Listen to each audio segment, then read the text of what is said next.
And Glasgow versus Liverpool. Which city should host Eurovision?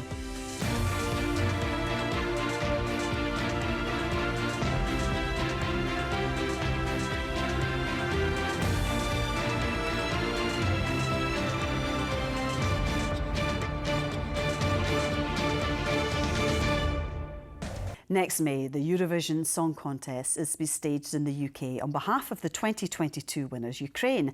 And the shortlist to host the extravaganza has now been narrowed to 2 cities.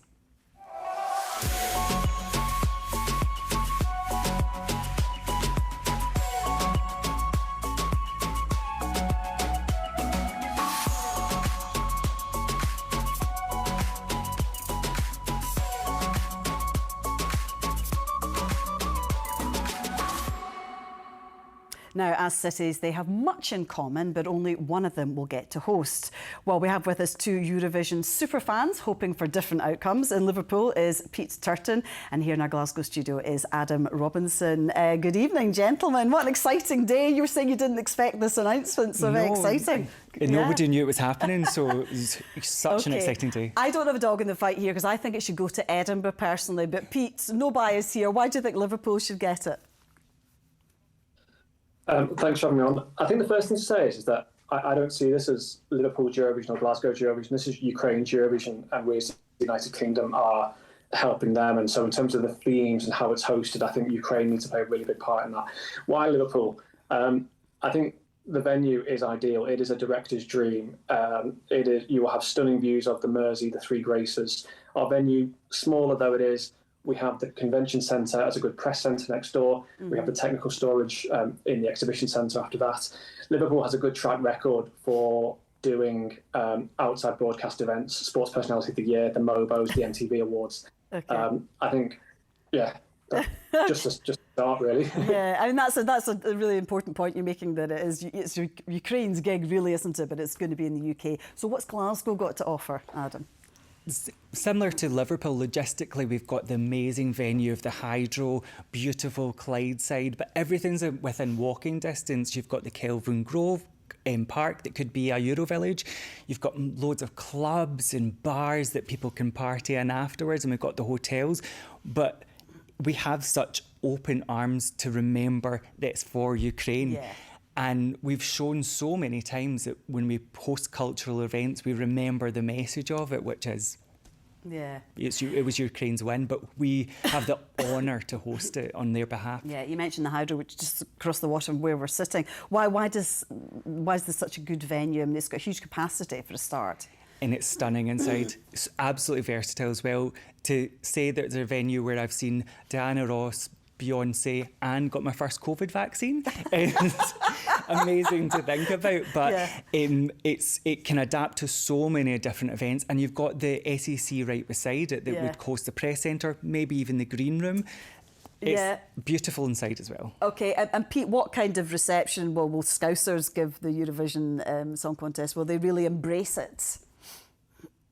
Yeah, I think they will, for a couple of reasons. I think Liverpool still has a strong European identity. Scouser is a Danish word. It comes from the Vikings.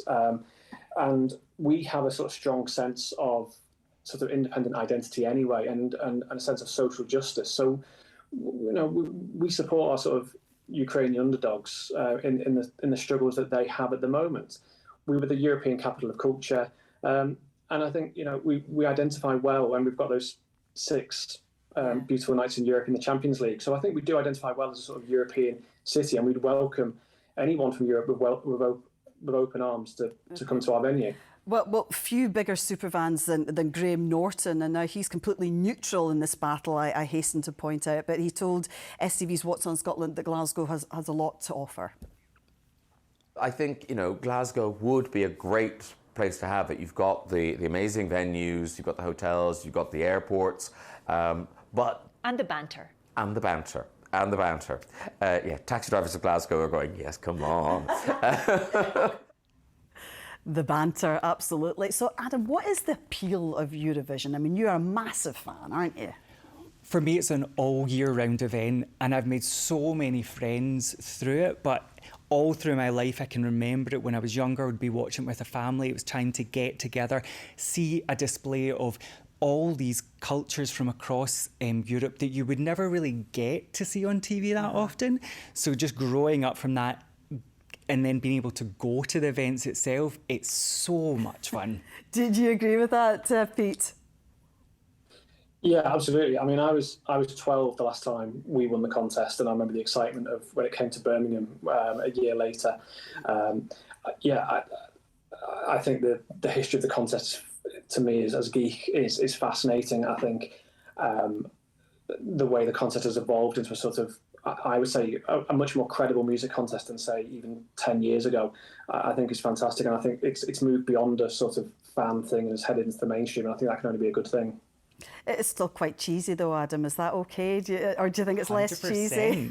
I love the cheese. That's the whole point of Eurovision. You can bring whatever you want to. You can have one song that has this message that's so deep, so powerful that will make you cry, and the next minute you'll have this catchy hook, this dance routine that will just blow your mind. There's something for absolutely everyone, and that's what makes Eurovision incredible. Oh, well, we'll find out in a couple of weeks whether it's a Glasgow or Liverpool, but it'll be a very exciting wherever it ends up. But thank you both very much indeed for joining us this evening.